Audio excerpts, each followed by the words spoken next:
To fix the problem where one of the earbuds on Honor Earbuds X8 is not working, first open a case and make sure that both of the earbuds are still inside of that case. Now what we need to do is find the LED button, a LED lamp that is located right here on the bottom of our case, and a touch panel on both of the earbuds. So they are located right here and right here. Now click on both of the touch panels and hold them for around 10 seconds while looking on the LED lamp right here.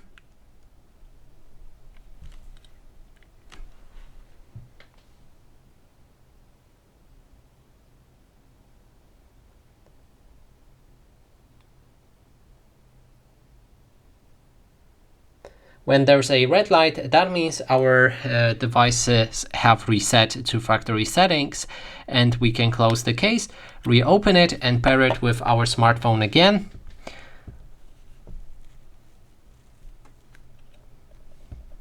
And this should fix any issues with one of the earbuds not working.